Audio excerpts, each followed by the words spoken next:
హైదరాబాద్ నగరంలో miss world పోటీలు జరుగుతూ ఉన్నాయి. ప్రపంచ దృష్టిని హైదరాబాద్ నగరం మరోసారి ఆకర్షిస్తుంది. ఈ సందర్భంగా అసలు మిస్ వరల్డ్ పోటీలు ఎలా జరుగుతూ ఉంటాయి, వీటికి ఎంట్రన్స్ ఎలా ఉంటుంది, ఈ వేడుకలు ఇక్కడ జరుగుతున్నటువంటి నేపథ్యంలో అటు హైదరాబాద్ బ్రాండ్ ఇమేజ్ మరింత ఎంత పెరిగే అవకాశం ఉంటుంది, పెట్టుబడులు ఎలా వచ్చే అవకాశం ఉంటుంది, వీటన్నిటికి సంబంధించి కావచ్చు. ఎందుకంటే మరొక అంశము, హైదరాబాద్ నగరంలో ఫిలిం ఇండస్ట్రీ కూడా కేంద్రీకృతమైంది. రానున్నటువంటి రోజుల్లో ఫ్యాషన్ విషయంలో కూడా, ఫ్యాషన్ రంగంలో కూడా హైదరాబాద్ నగరం, తెలంగాణ కావచ్చు, ఆంధ్రప్రదేశ్ రెండు తెలుగు రాష్ట్రాలు ఎలాంటి అభివృద్ధి చెందనున్నాయి, వీటన్నిటికి సంబంధించి కూడా మనతో పాటు మాట్లాడడానికి ప్రముఖ ఫ్యాషన్ డైరెక్టర్ వంశీ పల్లె గారు మనతో పాటు ఉన్నారు. వారితో మాట్లాడించే ప్రయత్నం చేద్దాం. హాయ్ అండి. హాయ్ అండి. ఇప్పుడు మనం చూస్తూ ఉన్నాం, అంతర్జాతీయంగా హైదరాబాద్ దృష్టి ఆకర్షింపబడతా ఉంది. మిస్ వరల్డ్ పోటీలు అనేవి 2025 హైదరాబాద్ నగరంలో జరుగుతూ ఉన్నాయి. ఇప్పటికే హైదరాబాద్ నగరంలో ఫిలిం ఇండస్ట్రీ పరంగా మనం చూస్తే దేశంలో అత్యధిక సినిమాలు నిర్మిస్తున్నటువంటి ఇండస్ట్రీ ఏదైనా ఉందంటే అది తెలుగు ఫిలిం ఇండస్ట్రీ. ప్రజెంట్ ఈ అందాల పోటీలతోటి హైదరాబాద్ బ్రాండ్ ఇమేజ్ ఇంకెంత పెరిగే అవకాశం ఉంటుంది? ఎగ్జాక్ట్లీ అండి. ఇక్కడ మనకి మిస్ వరల్డ్ అంటేనే అక్కడ అర్థమైపోతా ఉంది. వరల్డ్లో ఉన్న అన్ని దేశాల నుండి కంటెస్టెంట్స్ అయితే రావడం జరుగుతూ ఉంటుంది. సో దానివల్ల ఏంటి అంటే ఎక్కువ పీపుల్కి మన హైదరాబాద్ గురించి, తెలుగు పీపుల్ గురించి అండ్ మన తెలుగు మూవీస్ గురించి, ఇక్కడ ఉన్న టాప్ బ్రాండ్స్ గురించి, లేకపోతే ఇక్కడ ఉన్న కల్చర్ గురించి, ఇక్కడ ఉన్న వస్త్రధారణ గురించి ప్రపంచానికంతా గ్లోబలైజేషన్ అవ్వడం అయితే జరుగుతూ ఉంటుంది. ఎందుకంటే మనం గత 20 సంవత్సరాల నుండి హైదరాబాద్ అనేది గ్లోబల్ సిటీ అని, గ్లోబలైజేషన్ అవుతుంది అనేసి మనం వింటూ ఉన్నాం. సో అలాంటిది ఇక్కడ మిస్ వరల్డ్ పోటీలు జరగడం అంటే ప్రపంచంలో ఉన్న ప్రతి కంట్రీ నుండి ఇక్కడికి కంటెస్టెంట్స్ అయితే రావడం జరుగుతూ ఉంటుంది. సో వాళ్ళందరినీ ఇక్కడ ఆల్మోస్ట్ ఒక 1 month వాళ్ళకి డిఫరెంట్ వేలో ఈవెంట్స్ అయితే జరిగి లాస్ట్ ఫైనల్ని నిర్ణయిస్తూ ఉంటారు. సో ఈ 30 days కంటిన్యూగా ఇక్కడ వరల్డ్కి సంబంధించిన ఈవెంట్ జరుగుతూ ఉంది కాబట్టి, సో దీంతో పాటు అందరికి నేమ్ అయితే బ్రాండింగ్ అయితే 100% జరుగుతూ ఉంటుంది. అండ్ రానున్న రోజుల్లో ఎక్కువ బిజినెస్ అవకాశాలు జరిగి ఉంటాయి. అంటే ఈ ఫ్యాషన్ రంగంలో, ఈ మోడలింగ్ రంగంలో అండ్ ఈ బ్యూటీ రంగంలో అయినా. అదే ప్రధానంగా వీటికి ఎంట్రన్స్ ఎలా ఉంటుంది అంటారు? మిస్ వరల్డ్ అనేది ఎంట్రీ అనేది ఎట్లా ఉంటే ముందే డిసైడ్ అయిపోతుంది. అంటే ఎట్లా అంటే ప్రతి కంట్రీ నుండి వాళ్ళ నేషనల్ లెవెల్లో బ్యూటీ ప్రెజెంట్స్ అయితే జరుగుతూ ఉంటుంది. లైక్ మన ఇండియాలో వచ్చేసి మిస్ ఇండియా అని అయితే జరుగుతూ ఉంటుంది. ఎవరైతే మిస్ ఇండియాలో టాప్ 3లో ఉంటారో, ఎవరైతే మిస్ ఇండియా విన్నర్ అవుతారో వాళ్ళు డైరెక్ట్గా మిస్ వరల్డ్లోకి ఎంట్రీ ఉంటుంది అన్నట్టు. అదేవిధంగా ఫస్ట్ రన్నర్ అప్ వచ్చేసి మిస్ యూనివర్స్కి ఎంట్రీ ఉంటుంది. అదేవిధంగా సెకండ్ రన్నర్ అప్ వచ్చేసి డైరెక్ట్గా మిస్ ఎర్త్కి వాళ్ళకి ఛాన్స్ అనేది ఇవ్వడం జరుగుతూ ఉంటుంది అన్నట్టు. సో దట్ ఇక్కడ మనం పర్టికులర్గా మిస్ వరల్డ్లో పార్టిసిపేషన్ చేయాలంటే ఫస్ట్ మనం మిస్ ఇండియా టైటిల్ అనేది అయితే విన్ అవ్వడం జరుగుతుంది. సో అలా ప్రతి వాళ్ళ కంట్రీలో టాప్ ప్లేస్లో ఎవరైతే ఉంటారో వాళ్ళందరినీ కలిపి మిస్ ఇండియా ఆర్గనైజేషన్ డైరెక్ట్గా తీసేసుకుంటుంది అన్నట్టు ఈవెంట్లో. అంటే 30 రోజుల పాటు జరుగుతున్న ఈ ఈవెంట్లో మొత్తం ఎన్ని స్టెప్స్ ఉంటాయి ఫైనల్ వరకు?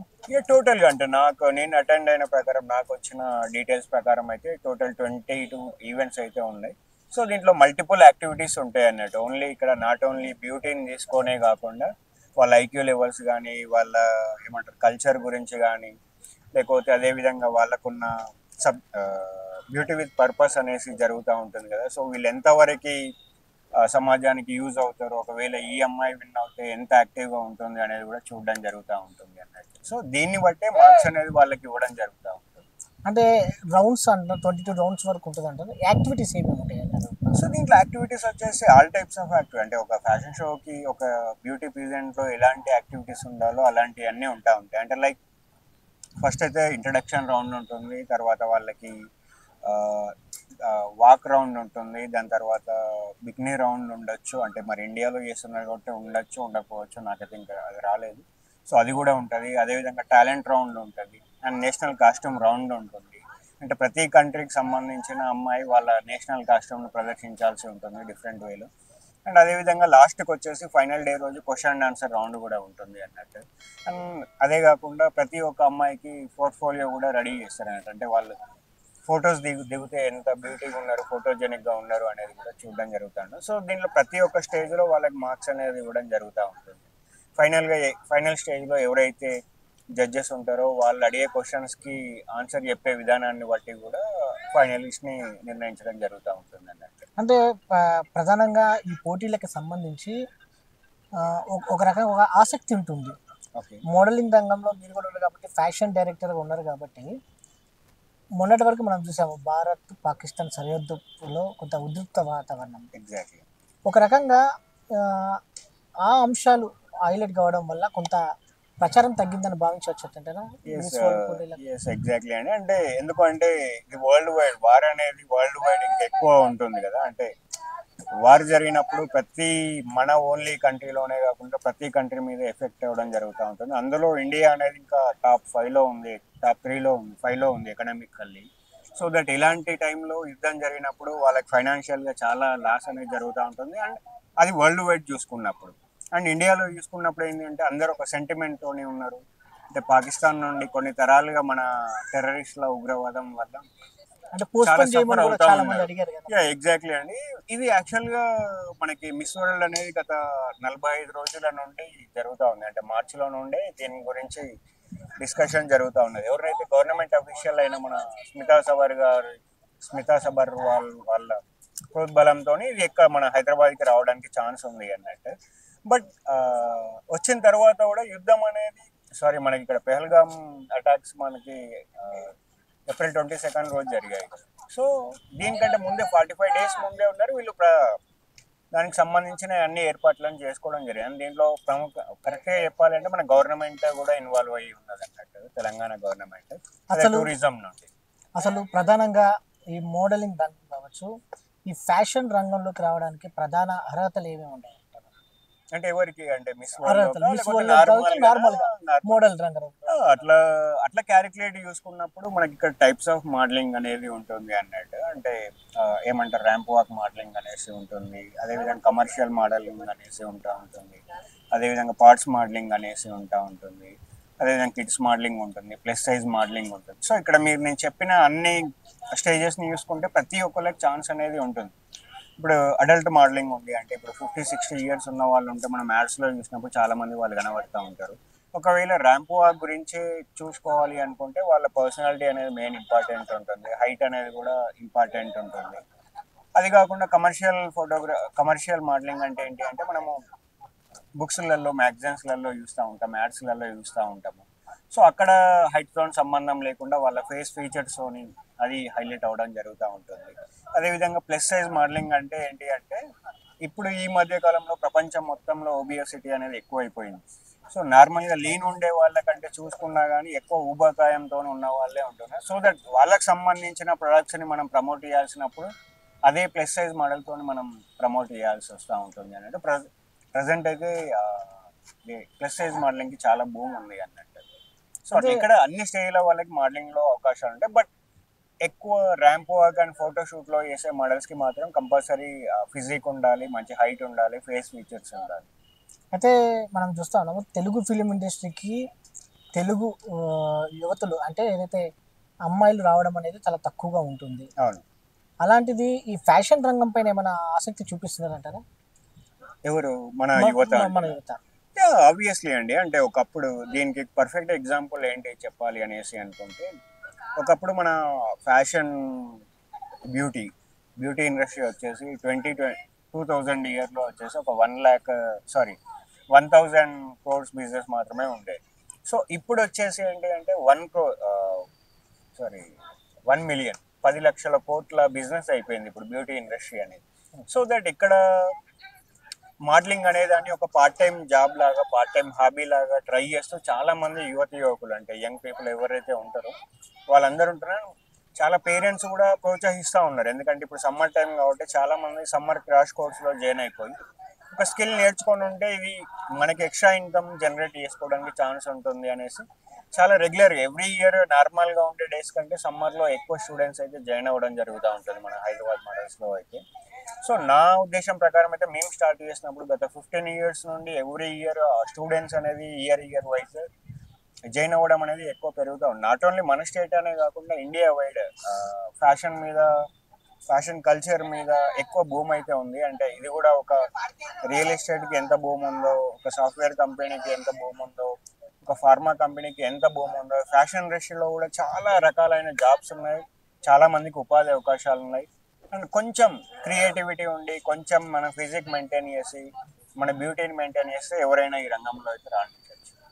అంటే ఇప్పుడు ఖర్చుతో కూడుకుంది అంటారు మోడలింగ్ రంగం. అసలు దీన్ని ఎట్లా ట్రైనింగ్ తీసుకోవాలనుకున్న వాళ్ళకి, కొత్తగా రావాలనుకున్నటువంటి మోడలింగ్ రంగం వైపు రావాలనుకున్నటువంటి మహిళలకు కావచ్చు, అమ్మాయిలకు కావచ్చు, ఎలాంటి డైరెక్షన్స్ ఉండాలంటారు? ఎంత నార్మల్గా ఎంత ఖర్చు అవుతుంది వీరికి ఎంట్రీ కొత్తగా వచ్చే ఆబ్వియస్లీ వాళ్ళకి? అంటే ఖర్చు అనేసి కంపల్సరీ మనం ఏ ఫీల్డ్ అయినా ఏ స్కిల్ అయినా నేర్చుకున్నప్పుడు మనం అయితే స్పెండ్ చేయాల్సి ఉంటుంది. లైక్ ఒక డాక్టర్ కావాలన్నా, ఒక ఇంజనీర్ కావాలన్నా, ఒక లాయర్ కావాలన్నా, ఒక యాంకర్ కావాలన్నా, ఒక యాక్టర్ కావాలన్నా కంపల్సరీ శిక్షణ అనేది అవసరం. ఒక ట్రైనింగ్ అనేది మాత్రం అవసరం అన్నట్టు. సో దీని ప్రకారం చూసుకుంటే మన హైదరాబాద్లో అయితే 20, 25, 30, 50,000 లోపలనే ఉంది కోర్స్ ఫీజు వచ్చేసి. 3 months, 4 months, 5 months ఉంటుంది కోర్స్ డ్యూరేషన్ వచ్చేసి. సో ఇది ఒక్కసారి మనం ఇన్వెస్ట్ చేస్తే ఒకవేళ సక్సెస్ఫుల్ అయితే అవన్నీ మనం వర్క్స్ చేసినప్పుడు రిటర్న్ మనకి మనీ అనేది రావడం జరుగుతూ ఉంటుంది కదా. సేమ్ అదేవిధంగా మనం ఎప్పుడైతే ఇవన్నీ కోర్సెస్ చెప్పినాం కదా, లా కానీ లేకపోతే డాక్టర్ కానీ లేకపోతే ఇంజనీర్ కానీ ఎవరైనా కానీ కంపల్సరీ మనం స్టడీ చేయాలి, దాని మీద సమ్ టైం ఇన్వెస్ట్ చేయాలి అండ్ ఫీజులు కూడా కట్టాలి కదా. సేమ్ అదే రకంగా మనం ఒక యాక్టర్ కావాలన్నా, ఒక మోడల్ కావాలన్నా బేసిక్గా ఏదో ఒక ఏజెన్సీ నుండి అయినా, ఏదో ఒక ఇన్స్టిట్యూట్ నుండి అయినా ప్రొఫెషనల్ వేలో మనం ట్రైనింగ్ తీసుకుంటే ఒక 6 monthsలో మనం 100% ఒక మంచి మోడల్ అయ్యే ఛాన్స్ అయితే ఉంటుంది అంటే. అండ్ ఆ కాంటాక్ట్స్ కూడా ఫ్యాషన్ ఇండస్ట్రీలో కాంటాక్ట్స్ కూడా రావాలి అంటే first we have to join in some agency, ఏదో ఒక ఏజెన్సీ, మన ఏజెన్సీ అనే కాదు ఎవరైనా నియర్ బై ఉన్న ఏజెన్సీలో జాయిన్ అయిపోయి బేసిక్ ట్రైనింగ్ తీసుకుంటే బాగుంటుంది. దాంతోపాటు ఇన్వెస్ట్మెంట్స్ ఏదైతే మిస్ వరల్డ్ పోటీలు జరుగుతున్న నేపథ్యంలో ఇన్వెస్ట్మెంట్స్ ఎలా ఉండబోతాయి అంటారు? హైదరాబాద్ సంబంధించి కావచ్చు, తెలంగాణకు కూడా. ఎగ్జాక్ట్లీ ఇక్కడ ఇన్వెస్ట్మెంట్స్ అంటే ఎలా వస్తాయి అంటే మన హైదరాబాద్ అనే ప్లేస్కి ప్రపంచ వైడ్ వరల్డ్ వైడ్ రికగ్నేషన్ అయితే వస్తుంది. అంటే లేదు అని కాదు ఇంతకుముందు, బట్ ఇప్పుడు ఏంటి అంటే కొన్ని వారాల పాటు మన గురించి వాళ్ళు న్యూస్ సెర్చ్ చేస్తూ ఉంటారు. మిస్ వాళ్ళ గురించి చేయాలి అనుకున్న ప్రతి ఒక్క కంటెస్టెంట్ వాళ్ళ ఫ్యామిలీ కానీ లేకపోతే వాళ్ళ కంట్రీ కానీ సెర్చ్ చేసినప్పుడు మన హైదరాబాదే ముందు ఉంటుంది. సో హైదరాబాద్లో ఇంత ఉందా అంటే, ఇంత భూమి ఉందా, ఇంత స్పెండింగ్ చేసే వాళ్ళు పీపుల్ ఉన్నారా అని జనాలకు తెలియడం వల్ల చాలా వరకు మల్టీనేషనల్ కంపెనీస్ రావచ్చు, మంచి మంచి ఫారెన్ బ్రాండ్స్ రావచ్చు, లగ్జరియస్ బ్రాండ్స్ రావచ్చు. సో దీనివల్ల ఎవరికి ఉపయోగము అంటే, ఎవరికి ఉపయోగం ఉంటుంది వాళ్ళకి ఉంటుంది. 100% ఇక్కడ టూరిజం పర్చేస్ జరగడం వల్ల సో గవర్నమెంట్కి అయితే ట్యాక్సెస్ అయితే వెళ్తూ ఉంటాయి కదా. సో అదేవిధంగా టూరిజం మీరు అన్నట్టు మన ఈ స్మితా సబర్ వాళ్ళు చాలా మంచిగా ఆర్గనైజ్ చేస్తూ ఉన్నారు. వాళ్ళు ఏం చేస్తున్నారు అంటే మన తెలంగాణలో ఉన్న హెరిటేజ్ పర్యాటక ప్రాంతాలన్నింటినీ అండ్ అదేవిధంగా చార్మినార్ని మన కమాండ్ కంట్రోల్ పోలీస్ వాళ్ళది, అదేవిధంగా టీ హబ్, సో వీటన్నిటికీ వెళ్ళి అక్కడ ఏదో ఒక యాక్టివిటీ చేయడం వల్ల మన హైదరాబాద్లో ఇంత స్టఫ్ ఉన్నదా, ఇంత వేగంగా అభివృద్ధి చెందుతా ఉన్నదా అనేసి వచ్చిన కంటెస్టెంట్స్ తెలుస్తుంది. మన మీడియా ద్వారా ప్రపంచాన్ని అందరికీ కూడా తెలుస్తూ ఉంటుంది కదా. సో దానివల్ల చాలా మంది ఇక్కడ ఫ్యాషన్లోకి వచ్చే వాళ్ళు ఉంటారు అండ్ ఫారెన్ నుండి కూడా మనకి ఇన్వెస్ట్మెంట్స్ వచ్చే ఛాన్సెస్ ఉంటాయి. చాలా వరకు ఎంప్లాయ్మెంట్ కూడా దొరుకుతూ ఉంటుంది. అదేవిధంగా బ్యూటీ ఇండస్ట్రీ అంటే మనం ఫేషియల్స్ కానీ లేకపోతే ఫేస్ క్రీమ్లు కానీ, పర్ఫ్యూమ్లు కానీ, లేకపోతే హెయిర్ స్టైల్ సంబంధించిన ప్రొడక్ట్స్ కానీ, షూస్ కానీ, లేకపోతే క్లోతింగ్ కానీ, వీటన్నిటిలో మనకి ఇంప్రూవ్మెంట్ అనేది జరుగుతూ ఉంటుంది. సో దాని ద్వారా మనకి చాలా విధాలుగా ఇదంతా మనకి ఆటోమేటిక్గా ఎక్స్పెన్సెస్ అంటే సేల్స్లోకి వస్తూ ఉంటాయి కాబట్టి, సో దాని ద్వారా గవర్నమెంట్కి కూడా వస్తూ ఉంటుంది. అదే ఫండ్ మళ్ళీ కావాల్సిన వాళ్ళందరికీ స్పెండ్ చేస్తూ ఉంటారు మన పథకాలన్నీ రన్ చేయడానికి. అయితే ఇప్పుడు ప్రజెంట్ ఎన్ని దేశాలకు సంబంధించినటువంటి వారు పోటీ చేస్తూ ఉన్నారు? ఎలా ఉంది అంటారు? ఎగ్జాక్ట్లీ మన 205 కంట్రీస్ ఉన్నాయి, మనకి 205, 206 కంట్రీస్ ఉన్నాయి. సో దాంట్లో ఈసారి అయితే 109 కంటెస్టెంట్స్ అయితే మన హైదరాబాద్కి అయితే రావడం జరిగింది. సో వాళ్ళ మన మిస్ వరల్డ్ ఆర్గనైజేషన్ నుండి వాళ్ళే సెలెక్షన్ చేసుకుంటారు. ఎవరెవరికి ముందే ఏమంటారు వాళ్ళని ప్రిపేర్ చేసి ఈ 206 నుండి ఒక 106 కంటెస్టెంట్స్ని అయితే మన ఇండియాలో వచ్చేసి వాళ్ళకి పోటీలు అయితే నిర్వహిస్తున్నారు అన్నట్టు. అయితే ప్రైజ్ మనీ ఎలా ఉంటుంది వీళ్ళకి? గెలుపొందినటువంటి ప్రైజ్ మనీ, మొదటి ప్రైజ్ గెలిచిన వాళ్ళకి కావచ్చు, దాంతోపాటుగా రన్నర్స్కి సంబంధించి కూడా. ఎగ్జాక్ట్లీ మంచి క్వశ్చన్ ఇది, చాలా మంది తెలుసుకోవాలి. సో మిస్ వరల్డ్ అయితే విన్నర్స్కి ఎవరైతే ఫస్ట్ విన్నర్ ఉంటారో సో వాళ్ళకి వచ్చేసి $1 million అయితే ఇస్తూ ఉన్నారు. $1 million అంటే మన కరెన్సీ ప్రకారం అయితే 8.5 crores అట్లా అవ్వడం ఉంది. సో సెకండ్ థర్డ్ విన్నర్స్కి వచ్చేసి దాంట్లో హాఫ్ ప్రైజ్ అనేది చెల్లించడం జరుగుతూ ఉంటుంది. అండ్ అదేవిధంగా ఒకసారి విన్ అయిన తర్వాత ఆ విన్నర్స్కి టాప్ 3లో ఉన్న వాళ్ళందరికీ వరల్డ్ వైడ్ నుండి స్పాన్సర్స్ రావడం జరుగుతూ ఉంటుంది, ఎండోర్స్మెంట్స్ రావడం జరుగుతూ ఉంటుంది, చాలా వాటికి బ్రాండ్ అంబాసిడర్గా ఉండాల్సి వస్తూ ఉంటుంది. సో ఆబ్వియస్లీ వాళ్ళు ఒక్కసారి విన్ అయ్యాలంటే ఇంకా వాళ్ళ లైఫ్ టైం వాళ్ళు సెటిల్ అయిపోయినట్టు, ఒక 2-3 జనరేషన్ సెట్ అయిపోయినట్టే అండి. ఆ రికగ్నేషన్ అనేది ఉంటుంది. మీరే చూసుకోవచ్చు, మన ఐశ్వర్యరాయ్ 1994లో మిస్ వరల్డ్ అయినప్పుడు, సో ఇప్పటికీ ఆమెకి ఎంత, దానివల్ల ఎంత నేమ్ వచ్చింది, ఎంత హై లెవెల్లోకి వెళ్ళిపోయింది అనేది మనందరికి తెలిసిందే అది. సో మిస్ వరల్డ్ కిరీటం అంటే ఆ విన్నర్ అవుతే 100% వాళ్ళకైతే మంచి పాపులారిటీ వస్తుంది, లైఫ్లో 100% సెట్ అయిపోతారు వాళ్ళు. చాలా మంది ఫస్ట్ ఏంటి అంటే ఇది రెగ్యులర్గా చేసే ఏమంటారు ఇండస్ట్రీ కాదు కాబట్టి, సో చాలా తక్కువ మందికి తెలిసి ఉంటాయి. సో చాలా మందికి చాలా అపోహలు, భయాలు ఈ ఇండస్ట్రీల మీద ఉన్నది. బట్ ఎప్పుడైతే మనని వచ్చి మీట్ అయినప్పుడు, మనతో మాట్లాడినప్పుడు మన ఇన్ఫర్మేషన్ ఇస్తాం కదా, అండ్ మన ప్రీవియస్ స్టూడెంట్స్ ఏం చేస్తున్నారు, వాళ్ళకి ఏం బెనిఫిట్స్ జరిగినాయి, ప్రజెంట్ ఏ స్టేజ్లో ఉన్నారు అని చూసుకుంటా ఉన్నారు. సో ప్రజెంట్ ఇప్పుడున్న జనరేషన్లో అయితే మాత్రము మ్యాక్సిమం పేరెంట్స్ సపోర్ట్ చేస్తూ ఉన్నారు. అంటే వాళ్ళకి కిడ్స్కి వాళ్ళకి మోడలింగ్లో ఇంట్రెస్ట్ ఉన్నది అంటే వాళ్ళు వచ్చి మనల్ని అప్రోచ్ అవుతున్నారు, వాళ్ళు డీటెయిల్స్ తీసుకొని వెళ్తూ ఉన్నారు. డీటెయిల్స్ తీసుకొని వెళ్తున్నారు అంటే వాళ్ళ పాజిటివ్ సైన్ ఉన్నది అనే దాని మీనింగ్ అన్నట్టు. సో ఒకప్పుడైతే సమాజంలో వీటి మీద బ్యాడ్ ఒపీనియన్ అయితే ఉండే, బట్ ప్రజెంట్ అయితే ఇదంతా చేంజ్ అవుతా ఉంది. ఎందుకంటే మనం చాలా రకాల ఎవ్రీ వీకెండ్ వచ్చిందంటే ఏదో ఒక మళ్ళా కిడ్స్కి సంబంధించిన ఫ్యాషన్ షోస్, అడల్ట్స్కి సంబంధించిన ఫ్యాషన్ షోస్ నిర్వహిస్తూనే ఉన్నారు కదా. సో అరే ఎందుకు దీన్ని ఆల్టర్నేట్ కెరీర్గా మన కిడ్స్కి ఆలోచించొద్దు అనేసి అనుకుంటారు. అండ్ నాకు వచ్చే కాల్స్లో డైలీ ఒక 10-15 కాల్స్ వస్తాయి, అంటే ఇన్స్టిట్యూట్లో జాయిన్ అవుతాము అనేసి. దాంట్లో ఎక్కువ మంది కిడ్స్కి సంబంధించిన వాళ్ళే ఉంటున్నారు, అంటే వాళ్ళు ప్రోత్సహిస్తున్నారు అనే కదా.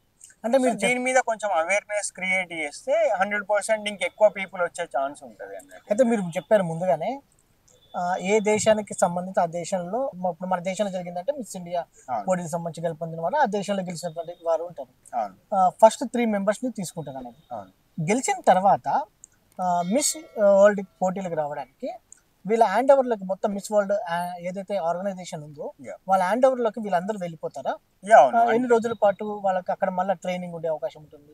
Yeah exactly. అంటే ఆల్రెడీ వీళ్ళు ఈ స్టేజ్ దాకా వచ్చారంటే మంచి ప్రొఫెషనల్ ట్రైనింగ్ తీసుకొని రావడం జరుగుతూ ఉంటుంది. బట్ ఇక్కడ ఏంటి అంటే వీళ్ళు ముందే మన కంటెస్టెంట్స్ విన్ కాకముందే, అంటే ఎప్పుడైతే వీళ్ళు అప్లై చేసుకుంటారో ఆ టైంలోనే దాంట్లో టర్మ్స్ అండ్ కండిషన్స్లో ఉంటుంది. విన్ అయిన దగ్గర నుండి మళ్ళీ నెక్స్ట్ ఇయర్ ఇంకో మిస్ వరల్డ్ వచ్చేంత వరకు వీళ్ళు 1 year కాంట్రాక్ట్లో ఉండడం జరుగుతూ ఉంటుంది. సో వీళ్ళకి సంబంధించిన యాక్టివిటీస్ అన్ని 1 year వరకు వీళ్ళు ఎక్కడికి వెళ్ళినా కానీ, ప్రపంచంలో ఏ దేశానికి వెళ్ళినా కానీ వీళ్ళే బ్యాక్ ఎండ్ నుండి వీళ్ళని మేనేజ్ చేస్తూ ఉంటారు. అంటే ఏజ్ లిమిట్ ఏమైనా ఉంటుందా దీనికి? ఏజ్ లిమిట్ అనేది ఉంటుంది కదా, ఆబ్వియస్లీ ఉంటుంది. 18-26 ఉంది అనుకుంటా ప్రెసెంట్, నేను పర్ఫెక్ట్గా చూడలేదు ఇయర్, బట్ అదే ఏజ్ ఎక్కడైనా కానీ అదే మెన్షన్ చేస్తారు. ఇండియా నుంచి ఎంతమంది పోటీ చేస్తా ఉన్నారు? ఇండియా నుండి ఒక్కళ్ళే, ప్రతి కంట్రీ నుండి ఒక్కళ్ళకే అవకాశం ఉంటుంది. మన కంట్రీలో నిర్వహిస్తున్నామని మనకేం 2-3 కంటెస్టెంట్స్కి ఏం ఛాన్స్ ఇవ్వరు. Hyderabad before miss world, after miss world ఎలా ఉండబోతుంది? యా 100% యాజ్ ఎ ఫ్యాషన్ గైగా నేనైతే చాలా హ్యాపీ ఫీల్ అవుతాను. ఎందుకంటే మేమున్న ఇప్పుడున్న జనరేషన్లో ఇప్పుడైతే ఫ్యాషన్ పీపుల్ ఎవరైతే ఉన్నామో మా ముందు ఉన్న వాళ్ళకంటే మాకు చాలా అడ్వాంటేజ్ జరుగుతుంది. ఎందుకంటే ఫ్యాషన్లో బిజినెస్ అనేది ఎక్కువ జరగబోతూ ఉంటుంది, అండ్ ఎక్కువ పీపుల్ కూడా మాతోనే అది మా ఏజెన్సీలో జాయిన్ అయ్యే ఛాన్స్ ఉంటుంది. అండ్ చాలా మందికి అవేర్నెస్ కూడా క్రియేట్ అవుతుంది, అరే ఒక్కసారి మిస్ వరల్డ్ అవుతే ఇంత నేమ్ ఫేమ్ మనీ వస్తుందా అనేసి కూడా ఉండి పేరెంట్స్ కూడా చాలా ప్రోత్సహిస్తూ ఉంటారండి. సో దానివల్ల మాకైతే ఫ్యాషన్ ఇండస్ట్రీకి అయితే కంపల్సరీ అడ్వాంటేజ్ అయితే ఉంటుంది. చివరిగా మన కల్చర్ని, మన ట్రెడిషన్ని, మన హెరిటేజ్ని తో పాటుగా మన రాష్ట్రాన్ని కూడా, హైదరాబాద్ బ్రాండ్ ఇమేజ్ని కూడా ఎస్టాబ్లిష్ చేసామంటారు ప్రపంచవ్యాప్తంగా కూడా. Yeah exactly. అంటే ఈ చిన్న ఇష్యూ ఒక మరక లేకపోతే బాగుండేది, అంటే అది అన్ఫార్చునేట్గా వచ్చేసింది, ఎవరు కూడా కోరుకోరు కదా యుద్ధాన్ని. బట్ దానివల్ల కొంచెం అయితే ఇది ఎందుకు చేస్తున్నారు అనేసి జరిగింది. యాజ్ ఏ ఇండియన్గా నేను కూడా నేషన్ ఫస్ట్ అంటాము, మనకు శాంతి భద్రతలే మనకి ఇంపార్టెంట్. బట్ ఈ ఒక ఇష్యూ చేయడం వల్ల కొంచెం దేనికైతే డ్యామేజ్ అయితే జరిగింది, అంటే రావాల్సినంత హైప్ అయితే రాలేదు. బట్ మన హైదరాబాద్కి మాత్రం బెనిఫిటే. ఎందుకు అంటే ఇన్ని డేస్, ఈ 30 అంటే ఆల్మోస్ట్ బిఫోరే వీళ్ళు వచ్చేసారు కాబట్టి 40-45 days మిస్ వరల్డ్ ఆర్గనైజేషన్ ఇక్కడ ఉండడం వల్ల మన సంస్కృతి సాంప్రదాయాలు, మన టేస్ట్, మన life style, living life style కానీ, లేకపోతే మన హైదరాబాద్ యొక్క గొప్పతనం కానీ, లేకపోతే హైదరాబాద్లో ఉన్న అభివృద్ధిని కానీ చూసి వీళ్ళు వెళ్ళి వేరే కంట్రీలోకి వెళ్ళినప్పుడు మన హైదరాబాద్లో ఇన్వెస్ట్మెంట్స్ రావచ్చు, వాళ్ళ కంపెనీస్ ఏమైనా ఓపెన్ చేయొచ్చు, వాళ్ళు ఫుడ్ రిలేటెడ్ ఏమైనా అవుట్లెట్స్ ఓపెన్ చేయొచ్చు. సో వాళ్ళ కంట్రీకి చెందిన పీపుల్ ఇక్కడ మోర్ పీపుల్ ఉంటే వాళ్ళకి సంబంధించిన స్పెషల్ స్టోర్స్ లాంచ్ చేయొచ్చు. సో అట్లాంటి జరగడానికి స్కోప్ అయితే ఉంటాయి. 100% వాళ్ళకి తెలుసు, ఎందుకంటే హైదరాబాద్ పాపులేషన్ ఎంత ఉంటుంది, హైదరాబాద్లో ఇక్కడ ఎకనామికల్గా ఎట్లా ఉన్నది, ఇక్కడ వెదర్ ఎట్లా ఉన్నది అనేది వాళ్ళందరికీ తెలవడం వల్ల సో ఎంతో కొంత బెనిఫిట్ అయితే హైదరాబాద్కి అయితే జరుగుతుంది. యాజ్ ఎ ఫ్యాషన్గా అయితే నాకైతే 100% హెల్ప్ అయితే జరిగింది అని అనుకుంటాం మనమైతే. ఇది గతంలో కంటే కూడా ప్రస్తుతం మోడలింగ్ రంగంలో హైదరాబాద్ నగరం కావచ్చు, భారతదేశం కూడా ముందంజలో ఉందనేది కూడా వారి అభిప్రాయాన్ని వ్యక్తం చేయడం జరిగింది. దాంతో పాటుగా గతంలో కంటే కూడా ఈసారి మోడలింగ్ రంగం వైపు తల్లిదండ్రులు కూడా వారి యొక్క పిల్లల్ని ప్రోత్సహిస్తున్నారని కూడా చెప్తా ఉన్నారు. మరోపక్క ఈ మిస్ వరల్డ్ పోటీల వల్ల హైదరాబాద్ బ్రాండ్ ఇమేజ్ అనేది మరింత పెరుగుతుందని కూడా అనేక ఇన్వెస్ట్మెంట్స్ కావచ్చు, దాంతోపాటుగా మన కల్చర్ని, ట్రెడిషన్ని, హెరిటేజ్ని ప్రపంచానికి చూపించడానికి ఇది ఒక అరుదైన అవకాశంగా అనేది కూడా వారి అభిప్రాయాన్ని వ్యక్తం చేశారు. దాంతోపాటుగా పెహల్గం ఘటన జరగడం బాధాకరం అనేది కూడా వారి అభిప్రాయం వ్యక్తం చేస్తున్నారు. వీడియో జర్నలిస్ట్ ప్రభాకర్తో వంశకృష్ణ, సమయం టీవీ, హైదరాబాద్.